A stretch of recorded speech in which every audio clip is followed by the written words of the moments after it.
Esto es Sonido Cultura, el sonido de la cultura nacional. ¿Ella está un poco despeinada? No. ¿Él parece un poco desvelado? Uh-huh. Llegan para hacer Un poco sucio con Julia Rosenberg y Javier Trimboli. Nunca más a gusto en el basurero de la historia.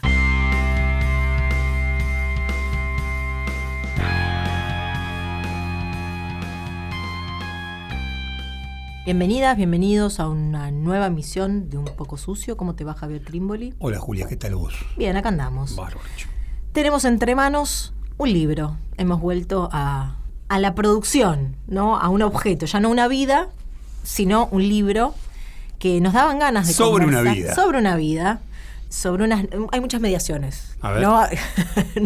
No es directo sobre la vida, sobre unas notas que cuentan una vida. Es un libro que sacó la Biblioteca Nacional, una colección que se llama Los Raros, que tiene la Biblioteca Nacional, gran colección. Vamos a estar hablando de ella un poco más en el último bloque. El libro se llama La vida romántica y aventurera de Parravicini, el hombre que hizo reír a 3 generaciones. Y es una recopilación de notas de Alfredo Varela, escritas con un seudónimo, Martín Alvera, y es una genial colección de esas notas, y tiene el libro 2 prólogos, estudios introductorios, uno a cargo de Javier Trimboli y Guillermo Korn, y otro de 3 compañeros que trabajan en la Biblioteca Nacional, Federico Boido, Nicolás Reidó y Tomás Juliáquer.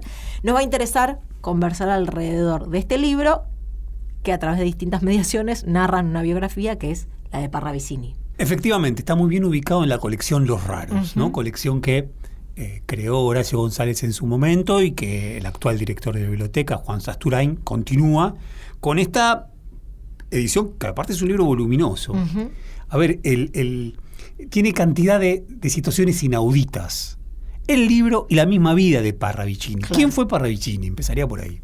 Perdón, Sí. que vaya al objeto y no a las capas que lo constituyen. ¿Quién fue Parravicini? Parravicini fue fundamentalmente, y por eso fue muy conocido, un genial actor, humorista, Uh-huh. cómico, bufo, que brilló en la primera década del siglo XX, ¿sí? Como actor, fundamentalmente a partir de 1905. Uh-huh. Lo hizo también en la segunda década del siglo XX y que luego, a partir de finales del 20, principio del 30, empieza a decaer. Grandísimo actor. Grandísimo actor, ¿de qué tipo de qué género? Imposible. Se dice mucho la improvisación. Lo suyo ¿no? era la improvisación, el morcilleo, la astracanada. Bien, la astracanada. Parece que algunos dicen, lo dice así Martín Alvera, Alfredo Varela, en estas notas compiladas en este libro de Biblioteca Nacional, ante todo lo que él hacía era conversar con el público. Claro. Y jamás respetaba un libreto. Estaban los libretos y los actores se querían matar porque jamás respetaba un libreto. Hacía siempre otra cosa, conversando con la gente. Claro. Y al mismo tiempo también, y esto es fundamental, zafadísimo. Muy popular. Muy popular y Y zafadísimo. zafadísimo. Zafadísimo. Chistes verdísimos. Políticamente no correctos. Nada correctos. Nada correctos. Bien. Y vos decías lo de muy popular, Juli. Sí, quiero decir, hay algo de... Primero, la masividad, en el sentido de que efectivamente esto que ponen en el subtítulo, El hombre que hizo reír a 3 generaciones, efectivamente hay algo de... lo vio mucha gente, ¿no? Agotaba las entradas, por lo menos en su época más esplendorosa, pero no solamente por la cantidad, sino también porque quienes iban a verlo, había desde la alta sociedad, pero fundamentalmente trabajadores del puerto, marineros, ¿no? Muy popular también en ese sentido de que este humor en clave zafada, bueno, tenía cierta impregnancia en ese tipo de público, ¿no? Totalmente. Hay algo... vamos a después a ser como más puntillosos en algunas referencias, porque realmente es una vida... Está muy bien el título, la vida romántica y aventurera, ¿no? La impresión es que ambas cosas se conjugan, ¿no? Que el título del libro es el título que tenían las notas. Las notas claro. de Alfredo Varela en el diario, en el periódico, perdón, en la revista Aquí está, esas eran las notas, ese era el título. Y ese es todo lo aventurero como desafiando las formas estereotipadas de la sociedad, ¿no? Desafiando un poco lo burgués. Permitime que diga así, Juli, en su momento más interesante, sobre todo es el momento donde irrumpe la figura de este hombre. ¿Quién lo iba a ver? Trabajadores del puerto, marineros, todos teatros primeramente pequeños, music halls, café concert, que se recontra llenaban, llenos de marineros, siempre cerca del puerto. Claro. Siempre cerca del puerto. Marineros, trabajadores del puerto, jóvenes bien que tenían ganas de divertirse, mujeres que tenían ganas de divertirse, siempre con esta impresión. Entrar a un teatro a ver a Parravicini era reírse y en parte burlarse de las convenciones sociales de la época. Y estamos en un momento muy clave también a nivel ciudad, si se quiere, y población de la ciudad. Estamos fin del siglo XIX, comienzo del siglo XX, un momento en donde la Argentina, bueno, sabemos, la ciudad de Buenos Aires pasa a ser el triple de la gente que había por la cantidad de flujo migratorio, y todo ese movimiento, que también es el momento de la Argentina agroexportadora, ¿no? El momento donde las élites encuentran ahí su oasis, su paraíso, digamos. Y esto que muestra, que revela de alguna manera, me parece, el teatro de Parravicini, bueno, es como si se quiere la otra cara de la moneda, ¿no? Claro. Me parece que también es interesante por lo que refleja a nivel momento de cambio de siglo. Totalmente. Está buenísimo. Inevitable, ¿no? Plantearlo, la biografía de este hombre, porque la biografía ya de por sí es excepcional. Claro.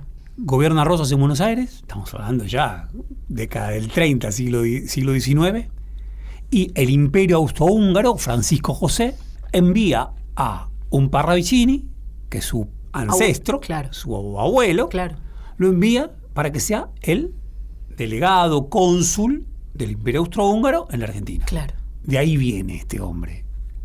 Muy adinerado. Muy adinerado, tiene sus hijos, que son varios, algunos se crían junto con los hijos de Agustina Rosas, uno de ellos Lucio B. Mansilla. Claro.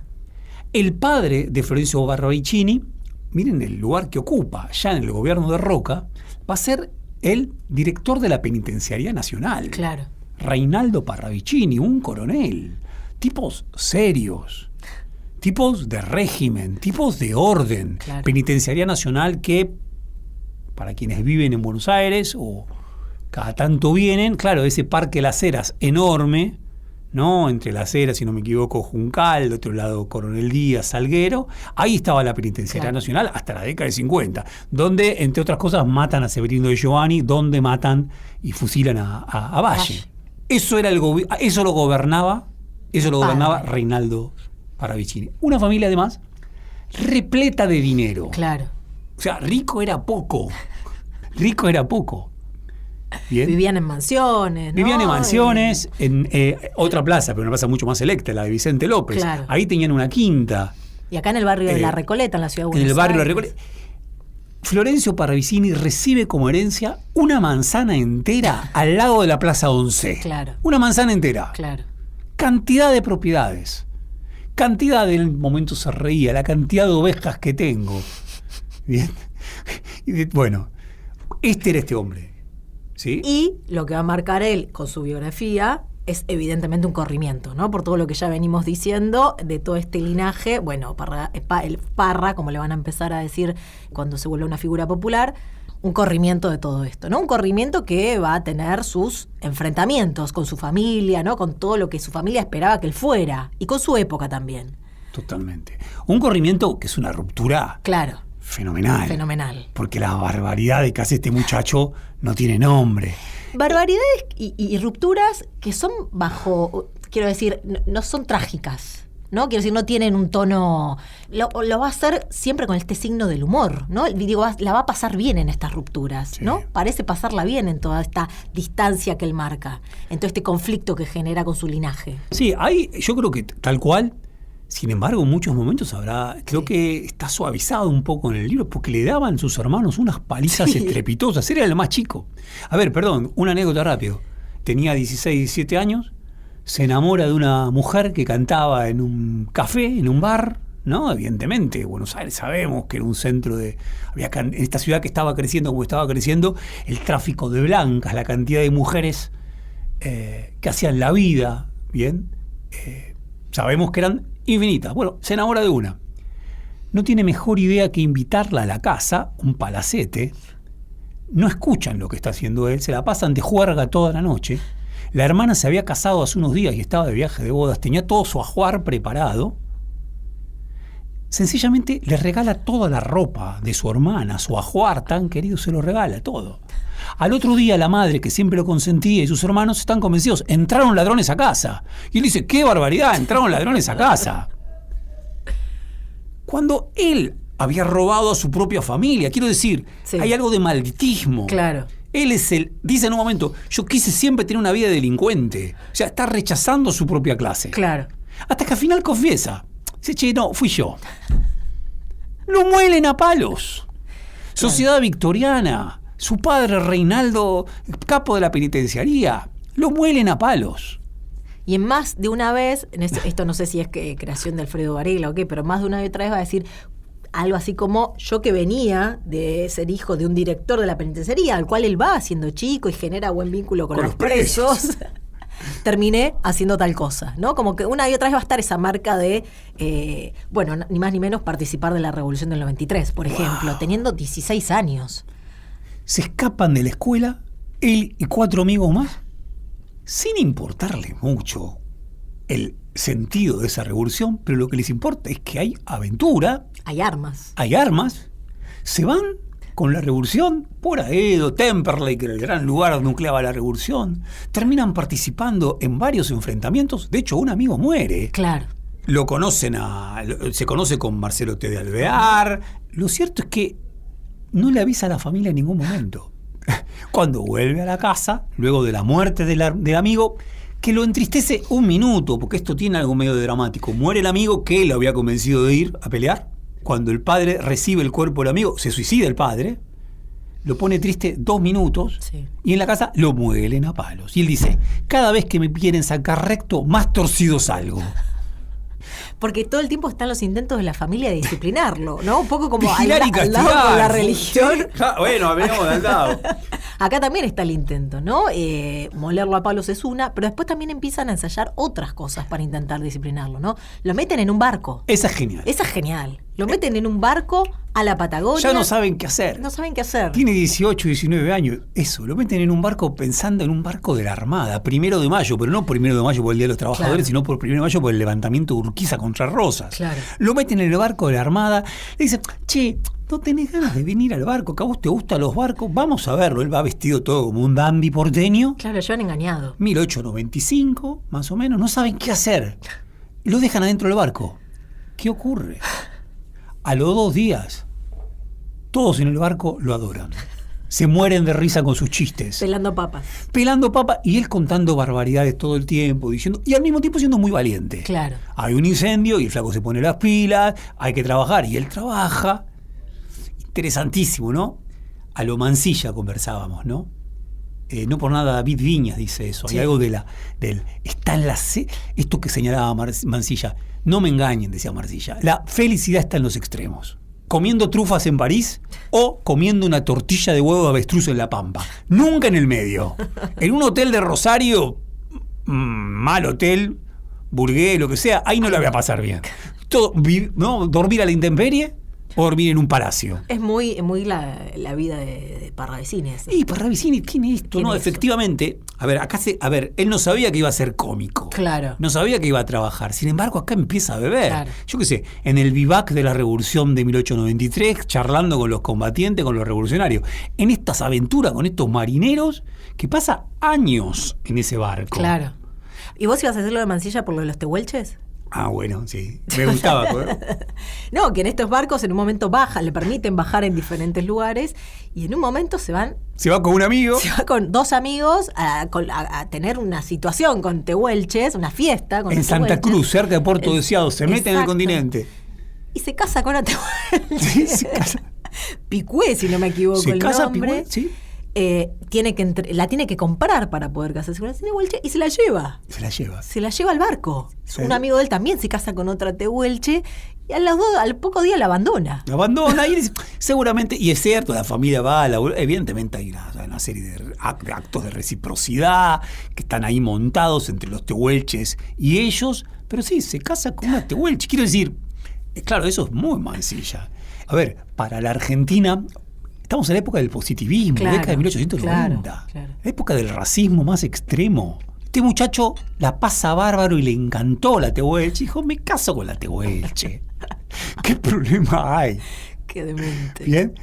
Bueno, Y lo de los barcos está bueno también, según cómo lo retrata Alfredo Varela, porque de alguna manera, esto que decíamos antes, ¿no? Su público también van a ser en parte trabajadores del puerto, marineros. Quiero decir, en los barcos se empieza de alguna manera a armar lo que va a ser posteriormente, ¿no? Esto de salir y hablar para muchos y divertir, y hay algo de eso que se va conformando en estas experiencias de viajes que tienen barcos. Totalmente. Me parece, Juli, es eso. Yo diría que él va, probablemente su lengua primera, siempre irreverente, era una lengua de clase. Claro. ¿No? De un joven petimetre. Ahora, estas experiencias hacen que su lengua se vaya también mezclando con una lengua popular, lengua de masas, lengua que se está constituyendo en una Argentina aluvial. Es como el prodromo del actor. Aquí se va formando el actor, que luego va efectivamente a tener una capacidad de... A ver, es muy serio cuando una cultura produce humoristas, porque habla de... Un humorista trabaja siempre con doble sentido. Para que haya doble sentido tiene que haber uno que ya esté establecido. Claro. Quiero decir, hay un grado muy importante cuando se produce el humor en una cultura. Y este fue uno de los primeros grandísimos humoristas. Bien, trabajando con esa lengua de alta clase popular, nunca burguesa. Nos vamos a ir de este primer bloque, vamos a seguir hablando, por supuesto, de este libro, de Parra, Vecini, de Alfredo Varela y demás. Nos vamos a ir escuchando un tango. Sí. ¿Querés decir algo de este tango? Mi noche triste, que es un tangazo, ¿sí? Cantado por Gardel, y que interesaba, ¿por qué? Porque Parravicini, entre otras cosas, dilapidó sus fortunas yéndose a París. Dilapidó cantidad. Claro. Esa manzana entera de 11 la perdió toda en París, donde vivió años fenomenales. Pasándola bien. Dice, París no se va a olvidar de mí. ¿Qué problema hay? Perdió toda. Dice, hubiera podido ser muy rico, pero no cambió nada de lo que hice. Hubo algo, ¿no? del tango, el tango con París, esa vuelta, el tango 3 anclados en París, ¿no? Bueno, todo eso que constituye un imaginario en el que Parravicini también ocupó un lugar.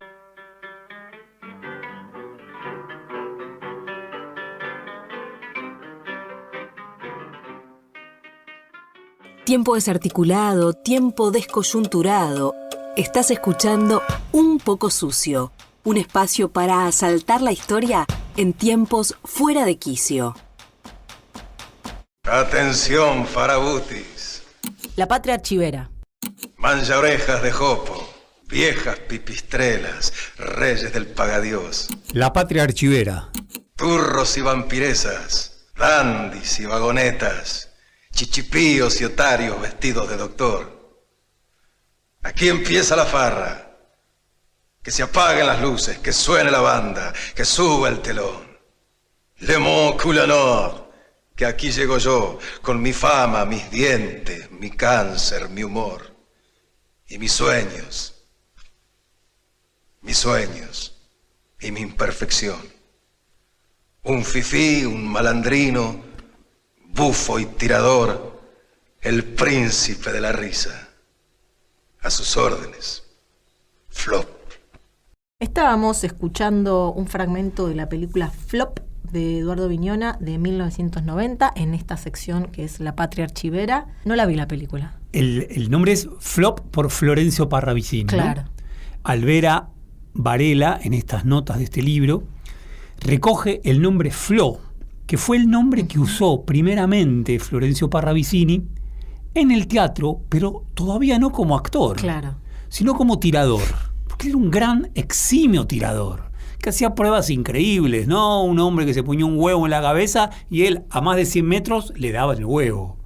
En un momento donde está buscando trabajo porque ya se dilapidó todo. Toda la fortuna, Claro. si su familia lo quiere matar, y también lo quiere matar por esto. ¿Cómo Claro. puede ser que un Parravicini esté actuando en un teatro de mala muerte, de tirador? Bueno, no lo pueden creer. Por eso no usa el apellido. Por eso no usa el apellido y después dice no, repone el apellido. Pero digo, el nombre viene de ahí. Ujú. La película es una película de 1990, un momento muy crítico del cine argentino, muy cerca de la crisis del año 89, todavía tomados por esa crisis.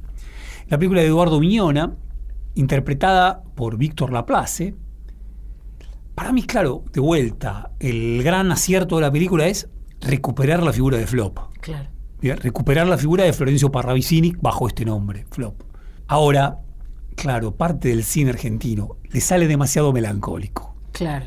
No, para mí tiene cosas geniales, pero le sale demasiado melancólico. Claro, hay algo en ese tono. En ese tono Sí, melancólico, claro. cuando uno lee, claro, dice, no era la melancolía la fuerza que lo dominaba. Claro. Era otra, era la risa, era el desborde. Aunque también, es cierto, Florencio Parravicini se suicida Claro. en 1941. Finales de la década del 30, comienzo del 40, es la década de los grandes suicidios, tremendos Claro. suicidios. Es una risa que quizás no es de felicidad, ¿no? Quiero decir, no se traduce como felicidad. Hay otras cosas rondando detrás de esa risa, quizás, ¿no? Porque decías Sí. esto del doble sentido antes. Bueno, quizás ahí circulan más otras cosas. No es risa plena. No es risa plena, pero tampoco es risa melancólica. No, para claro. mí. Para mí es una risa, algo de celebración del exceso, de celebración de esa cultura popular, de ese quitarnos las máscaras, ¿no? De las señoras bien burguesas que se sonrojan por semejante chiste, la moralina, bueno, todo eso. Bueno, la peli está ahí, vale de todas maneras la peli, Claro. sin ninguna duda. Bien. Yo tenía algo para pensar, Dale. Juli, con el tema del archivo, porque acá hay algo interesantísimo. ¿Por qué recurrimos a esta película? Y creo que le habrá pasado a Eduardo Miñona también como problema. Vos lo decías, el título, El hombre que hizo reír a 3 generaciones. Cuando Alvera Varela escribe esto en 1945, está convencido de que por muchos años va a ser conocido Parravicini. Claro. Está convencido de que es una figura que ya ha entrado en la cultura de masas, cultura popular. Sin embargo, así como apareció, y tuvo un momento importante de, si se quiere, de espectacularidad, desapareció. Claro. Tema, no había archivo, no hubo archivo. Claro. En más de un momento interesante, la película de Eduardo Miñona, entre otros, se la dedica a Alberto Olmedo. Wow. En más de un momento yo pensé, dije, Olmedo. Claro. Parravicini, Olmedo. Ese humor que se destacaba cuando estaba la improvisación, cuando se metía en el tras bambalinas y desmontaba, ¿no? todo el escenario y mostraba todo el artefacto que construye el teatro. Hace algo parecido Parravicini. Claro. Ahora, no hubo archivo, porque en ese entonces, claro, no había ningún tipo de registro. ¿No? Claro. Hay algunas fotografías aburridas, pero después no pasa nada. Por lo tanto, el archivo le juega una mala pasada a la posibilidad de que Florencio Parravicini se convierta en un humorista Claro. que sobreviva. En este caso, porque tampoco alcanzan los libretos. Como Claro. los libretos él nunca los respeta, no sirven de nada. Claro. No, quizás lo más cercano son las notas de Varela, a esa improvisación, si se quiere. Claro, ese bueno, registro. las notas se acercan. Claro. Se acercan, pero también tiene un cuidado, ¿no? Lo charlábamos, Sí. decíamos, ¿por qué Varela escribe, y Federico Boido hablaba de esto, ¿por qué Varela escribe con seudónimo, siendo un militante del Partido Comunista Argentino? Yo agrego un tema, el Partido Comunista Argentino era de una moralina extrema, una moralina victoriana y estalinista, ¿no? De ir a la cama con la luz apagada, por decirlo de una manera, y con las sábanas bien puestas. Todo aquello que tuviera algo que ver con cierto desborde, con cierta voracidad, con lo sexual, era visto como algo Claro. mal. Una manera de entender el seudónimo es cómo evitar estas Claro. formas tan rígidas. Claro. Pensaba lo corrido de todo esto, ¿no? Quiero decir, venimos trabajando en Un poco sucio con cosas corridas, vidas corridas, libros corridos. Lo de Parravicini mismo, corrido, ¿no? Esto venía de un linaje, de una familia aristocrática y sin embargo él genera un corrimiento tremendo. En una época también, ¿no? Ustedes lo señalan en el estudio introductorio que arman, en una época donde, claro, toda ese estereotipo burgués, esa cosmovisión burguesa aristocrática empieza a tener una debacle tremenda y todavía la sociedad de masas está ahí, ¿no? Está en esta formación.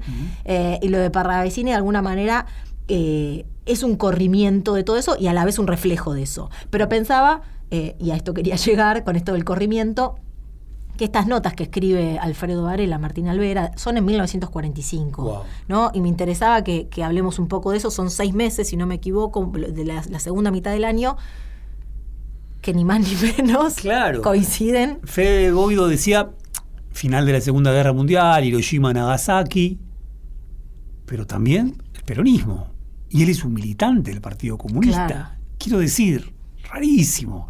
En una situación política de grandísima movilización, ¿no? Que tiene como fechas fundamentales el 19 de septiembre del 41, la marcha de la Constitución y Libertad, y el 17 de octubre del 45, bien, esas dos grandes marchas, En medio de todo eso, este hombre escribe sobre Florencio Parravicini. Y no hay registro.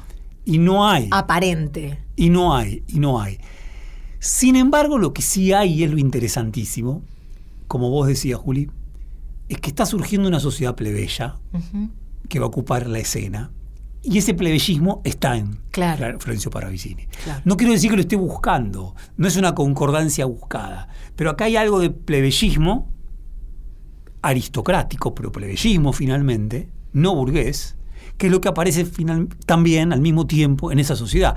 Eso, aun cuando en la marcha del 19 de septiembre del 45 no me cabe la menor duda por la Constitución y la libertad que se movilizó Alfredo Varela. Claro. Ahora es un personaje extrañísimo, que a mí me gustaría, volviendo con el archivo, que a él le juegue una pasada rara el archivo. A veces me lo preguntaba, Varela hubiera imaginado que estas notas se iban a convertir en un libro suyo. En el año 2000. En el año 2023. No, nunca las reivindicó. Claro. Nunca dijo, ese era yo. Claro. Nunca dijo, estas son mis notas. César Tiempo, ¿no? Grandísimo intelectual, ligado al peronista, todo esto, escribe un texto sobre Florencio Parravicini y hace referencia. Claro. Pero a Martín Alvera. Pero no solamente Alfredo eso, Varela. no Alfredo Varela. Claro. Como que él nunca se hizo cargo de este hijo. Claro. Ahora, vinimos nosotros en esta época en donde todo bicho que camina va a parar al asador, Esta porque hay época que publicar insoportable. todo el archivo todo el tiempo, y decidimos publicarlo. Para mí está pesados. buenísimo. También habla de... Para mí esto es un gran libro. Quizás de la ausencia de muchos grandes libros hoy, entonces uno tiene que recurrir al archivo para encontrar. Te hago una pregunta, Javi, ya con esto tenemos que ir cerrando. Vos que sos un gran lector de Alfredo Varela, que escribiste sobre él y demás. Junto con Korn, Guillermo, sí, querido junto con amigo. Korn. Algo dijiste ya, pero no importa, te lo quiero preguntar igual. ¿Cómo ubicás estas notas en su biografía, que tiene una escritura otra, ¿no? Más militante, política, con lectura más teórica? A mí es demencial.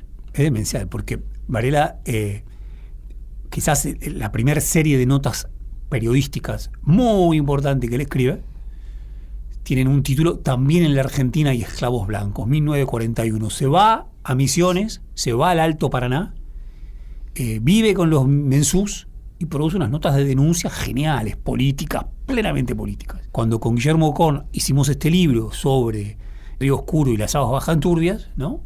Íbamos al archivo a ver, y claro, uno encontraba estas cosas más políticas. Claro. A mí, ¿qué me pasó? Encontré estas notas y me empezaban a fascinar.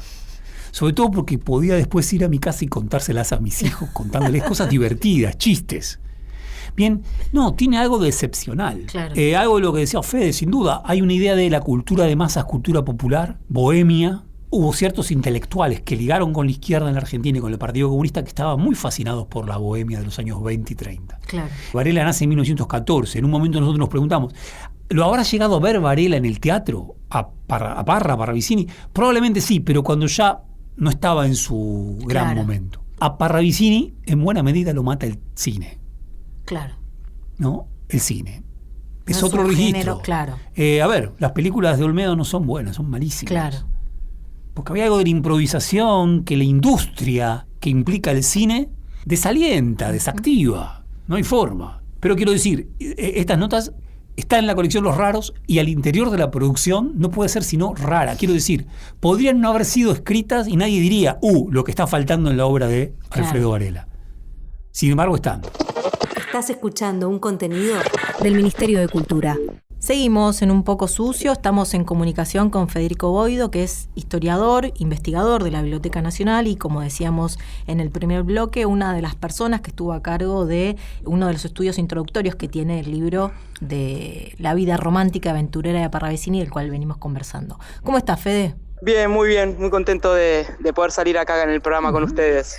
Buenísimo, Fede. Veníamos hablando un poco largo y vamos a seguir sobre este libro que salió en la colección Los Raros de la Biblioteca Nacional. Exacto. Y bueno, tenemos varias preguntas, queríamos conversar con vos, pero bueno, en primer lugar preguntarte por el origen de este libro, que es en esta colección tan particular de la biblioteca que es Los Raros. Bueno, ¿cómo surge la idea de este libro, esta recolección de notas, recopilación de notas de Alfredo Varela? Mira, originalmente la idea surge un trabajo que venimos llevando con Tomás Juliáquer y Nicolás Reidó, que son dos investigadores también de la biblioteca, a partir de que llegó el archivo de Alfredo Varela a la biblioteca hace 8 años. 8 o 10 años llegó el archivo de Varela, que se encontró en una sobrepared, en un PH en Villa Urquiza. Un arquitecto que estaba reconstruyendo la casa encuentra un conjunto de cajas y se da cuenta de que son de este escritor Alfredo Varela. Entonces lo dona a la biblioteca, por lo cual es parte del archivo de Varela, ¿no? Hay otra parte que después, en el proceso de investigación, supimos que hay una parte que está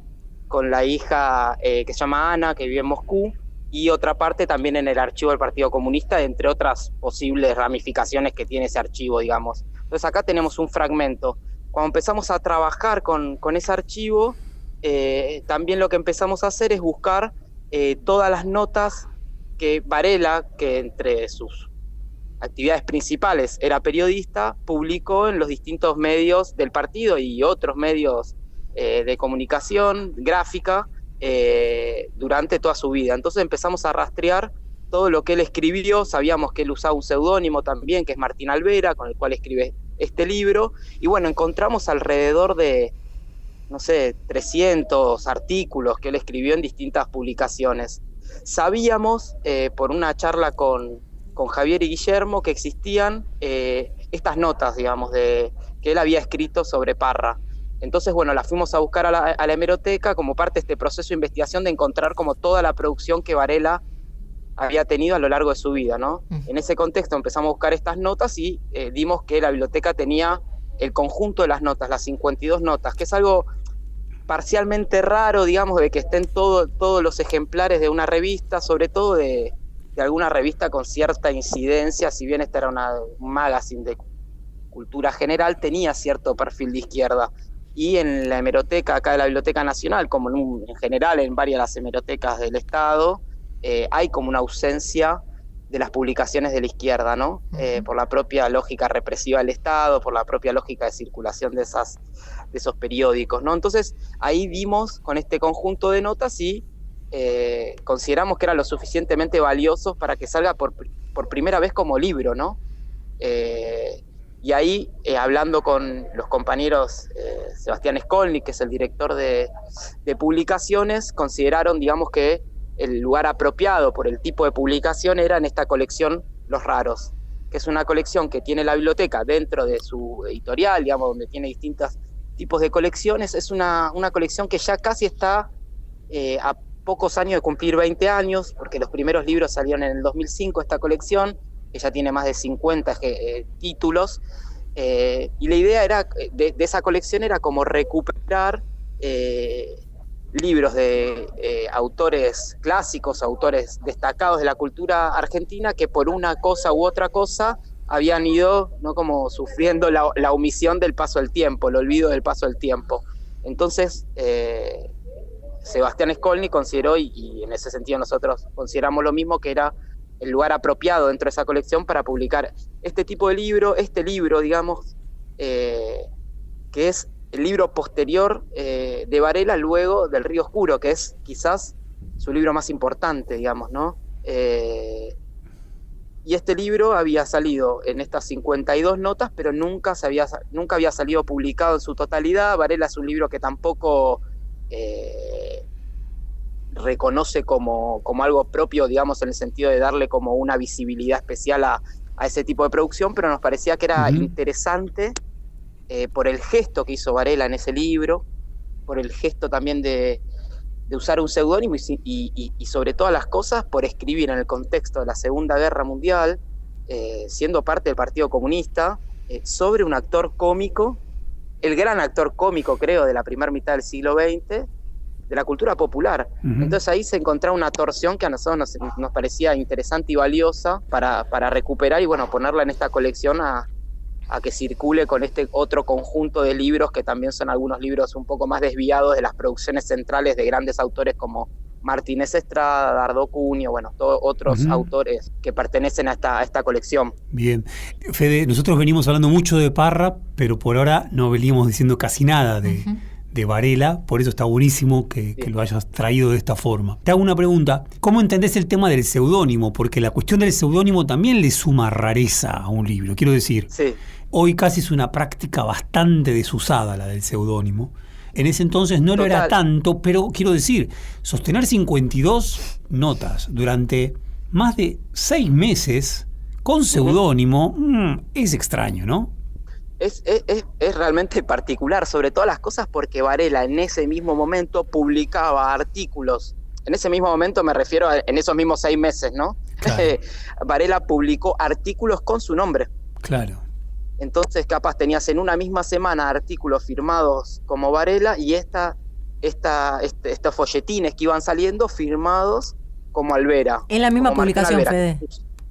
En la misma publicación, Bueno, en Aquí está. Claro, Varela también era una manera pertenece- de cobrar por doble ventanilla, ¿no? Sí. También No sé tenía cómo hacía algo con de el eso. DNI, pero cobraba por 2 lados. Sí. Yo creo que tiene algo que ver. Es difícil, ¿viste? Rastrear, digamos, exactamente el porqué del uso del seudónimo en los casos que decide utilizarlo, ¿no? Obviamente es una tradición de la izquierda, eso, Sin duda. el uso de seudónimos es una tradición bastante importante de la izquierda, no solo en Argentina, sino, digamos, a nivel mundial. Entonces ahí hay un primer, digamos, mojón, ¿no? Segundo, yo creo que es, digamos, mi hipótesis central es que es sobre todo por la temática que eligió, Claro. ¿no? Como que es una temática un tanto desviada, digamos, de las políticas rectoras culturales del partido en ese momento. Una preocupación de Varela que igualmente tuvo, yo creo, durante toda su vida, que es intentar entender y acercarse, digamos, a la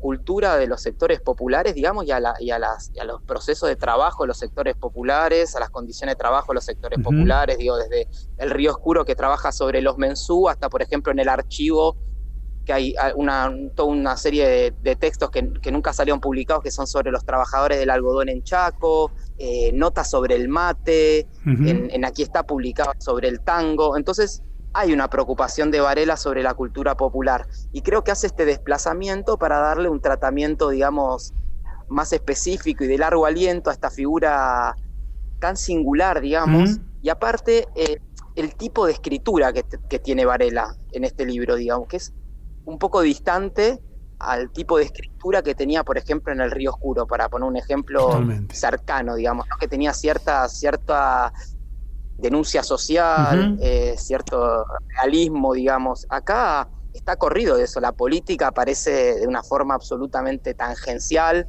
incluso cuando aparecen figuras, Ramón Falcón dentro del libro, aparecen de una forma tratadas casi con respeto, digamos, ¿no? Que sería bastante... Sí, sin poner ninguna...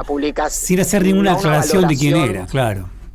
Exactamente, y aparece algo de una huelga de piernas de las bailarinas del teatro y alguna cosita, pero muy lateral. Entonces, creo que le permitía a Varela mayor como libertad expresiva utilizar este seudónimo. Yo creo que esa es la cuestión central, claro. Digamos. Después uno podría encontrar en otras publicaciones que él usa ese seudónimo cierto, si se quiere, resguardo de su seguridad, como cuestiones más ligadas al contexto represivo de la época, pero en este caso yo creo que centralmente Varela decide desplazarse de su nombre, que ya había cobrado cierta notoriedad por El Río Oscuro. El Río Oscuro sale en el 43, esto sale en el 45.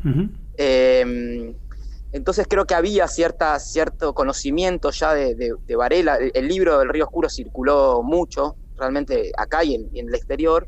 Entonces creo que él, para poder desapegarse de esa perspectiva, de ese tipo de escritura, para dar una libertad narrativa mayor, para intentar acercar la escritura al tipo de personaje que estaba intentando describir, usa este seudónimo. Bien. Pero bueno, es difícil a veces como distinguirlo por el hecho mismo de que Varela, en los 7 años que está en la revista Aquí está, que es desde el 43 casi hasta el cierre en el 50, él va escribiendo con sus dos nombres, con su nombre y con su seudónimo, digamos, pero lo decide escribir en su conjunto con su seudónimo. Solo para ir cerrando, Fede, porque nos queda poquísimo tiempo, que es interesante esto que él mismo escribe en uno de sus entregas, si no me equivoco en la primera, que escribir esto en un libro no tendría sentido porque sería poco creíble, ¿no? Una vida de estas características. Sí. Por eso la forma del folletín, por entregas, ¿no? Y sin embargo el ejercicio de la lectura, ahora una vez publicada como libro, es interesante, digo, pensar también esa diferencia de lectura, ¿no? Bien. En folletín en aquel entonces, ahora como libro reunido. Y yo agregaría esto, Juli, porque también es parte de la rareza de Alfredo Varela. Probablemente la cultura popular y cultura de masas argentinas conozca de mejor manera, de manera más refinada, a Varela a través de una película, que es Las aguas bajan turbias, dirigida por Hugo del Carril y estrenada en 1952, que está basada en El río oscuro, este libro que Federico Boido venía comentando, citando, tan importante de Varela. Ahora, en los créditos de esa película no aparece el nombre de Alfredo Varela, como si hubiera algo de cierta, en este caso, sin duda, centralidad, porque Las aguas bajan turbias es una de las películas fundamentales de la época del peronismo y del cine argentino, bien, que sin embargo lo desplaza Varela, como queda desplazado también en este libro por el seudónimo. Así que bueno. Es así, es como que vas como sufriendo distintos desplazamientos, pero incluso desplazamientos no solo con el uso del nombre, sino desplazamientos de la escritura. Ajá. Porque en un momento nosotros encontramos como una carta en el archivo que él escribe estando en Devoto. De hecho, creo que es más o menos en el mismo momento en el que está escribiendo junto a Hugo del Carril y el otro guionista de la película están escribiendo la transposición cinematográfica. Borrás, en ese sí. contexto, exacto. Varela escribe una carta y él dice que se sorprende de cómo va abandonando lo que más le gusta, que es escribir literatura, digamos, claro, ¿no? Como que incluso no solo hay un desplazamiento del nombre, sino que a medida que crecen sus funciones en el partido, lo que hay es un desplazamiento de la escritura, ¿no? Tal cual. Un desplazamiento de una escritura más de denuncia del contexto de la Guerra Fría, digamos, él fue el vicepresidente del Consejo por la Paz. Entonces como que también hay un desplazamiento en el tipo de escritura, la búsqueda estilística, el tipo de narrativa que él proponía. Y yo, por ejemplo, me preguntaba, que esto también obviamente no sé cómo se puede responder, viste, es que si él había proyectado en el momento en que escribe esta primera nota que menciona Juli, donde dice esto de si esto fuese, sería poco creíble esto que estoy narrando, si él tenía la conciencia, digamos, del conjunto de notas que iba a escribir, ¿no? O cuántas notas tenía escritas en ese momento, digamos, ya para hacer ese tipo de afirmación que él hace, ¿no? Claro. Fede, o si, digamos, el éxito... Sí. No, dale, termina. No, si el éxito, el rebote de las notas hizo que continúe escribiendo hasta finalizar el año con esta nota 52 que termina, digamos, un poco de contar la vida de Parra. Bárbaro, Fede, muchísimas gracias, nos vino buenísimo esta conversación y bueno, felicitaciones muchísimas por la biblioteca y esta colección y por haber llevado adelante la producción de este libro. Y decimos también, para quienes les interesa el libro, que lo pueden conseguir en formato físico, pero que también la Biblioteca Nacional lo colgó en digital, ¿verdad, Fede? Exacto, sí, se puede comprar tanto acá en la librería de la biblioteca o las librerías las cuales distribuye la biblioteca, como en la página pueden entrar y descargarlo gratis. Realmente es un libro para mí valioso y realmente tiene una escritura, para mí, muy buena. Tiene un ritmo, la escritura muy, muy atrapante, muy como cómico, y en este formato de folletín de que te va dejando como enganchado entre un capítulo y otro, ¿no? Como que te tira ya lo que viene. Entonces como que tiene esa estrategia y creo que, realmente funciona muy bien. Funciona muy bien. Así que la verdad estamos felices de poder haberlo publicado. Un abrazo muy grande, Fede. Muchas gracias por el llamado, un abrazo enorme. Nos quedan unos minutos antes de cerrar este episodio sobre Parravicini, sobre luego Varela, de esta conversación con Federico Boido, sobre la Biblioteca Nacional. Hemos abordado muchos temas en este episodio. ¿Querías traer algo sobre Parra? Sí, me gustaría nuevamente, ¿no? Porque realmente da para tantísimo esta vida romántica y aventurera. Dos detalles. Por un lado dijimos que era un gran tirador, grandísimo tirador. De hecho, una vez va a París como tirador. Espectáculos de tiro, en donde él cumple ese papel. Pasa a ser actor una vez que el actor de una obra que él ya conocía de memoria, porque después de los números de tiro, estaba la obra, la había escuchado 20.000 veces, se enferma. Entonces le dicen, ¿por qué no subís vos? Y dice, yo sube y hace algo genial. No respeta el libreto, empieza a hacer otra cosa y la gente se empieza a morir de risa. Como que al principio se queda callado. Rostro mefistofélico, su gran gesto era una ceja que se levantaba y dientes separados. Eso. Luego, como parte de esta vida, es uno de los primeros aviadores argentinos. Wow. Junto con Jorge Newbery, hacia el centenario. El tipo fascina con la aviación. Y se lanza y vuela en cualquier cosa.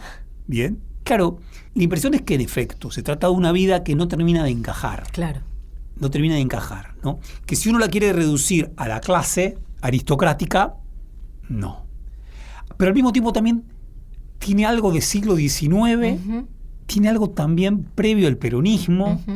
Bueno, en esa mezcla extrañísima, ¿no? Existe esta genial figura de Florencio Parravicini. Que aparte nos va a quedar siempre como incógnita qué eran esas obras, ¿no? Qué ganas de haber estado ahí, de haber escuchado. Melgarejo, Panettone, uno se llamaba así, Fruta Picada, todas obras que dicen que tenían una calidad pésima, muy malas. Pero ojo, los hermanos Podestá, que eran como una de las grandes empresas teatrales, lo suman. Claro. ¿Por qué? Porque era un éxito de público increíble, años 10. Claro. El éxito de público increíble. Ahora, las obras pasaban a ser, o sea, uno diría, qué fantástico sería verlo. Claro. Bien, Haber estado ahí. Haber estado ahí en ese público, haber escuchado las cosas que decían, lo que se reían. Perdón, me gustaba una cita de David Viñas, que ha escrito sobre él. Dice así David Viñas: Parravicini representa el corruptor de las familias populares que en realidad se están riendo de sí mismas, sobre todo de las santas esposas de clase media en ascenso.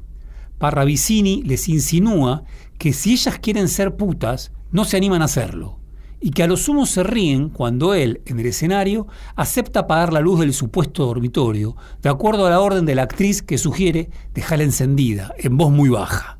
Ahí es como la fisura de la moral burguesa. Claro. En esa fisura trabaja Parravicini, para horror de su familia, para horror de Reinaldo, del director de la Penitenciaria Nacional, Reinaldo Parravicini, y de sus hermanos. Hemos quedado sin tiempo, nos vamos. Bueno, con una canción fenomenal. Hermosa. Bien, Está saliendo el sol. De Intoxicados. Intoxicados, Piti, 2003, perdón. Ah, ¿sí? Sí, 2003. Grandísimo tema, bien, para todos y todas. Nos vamos.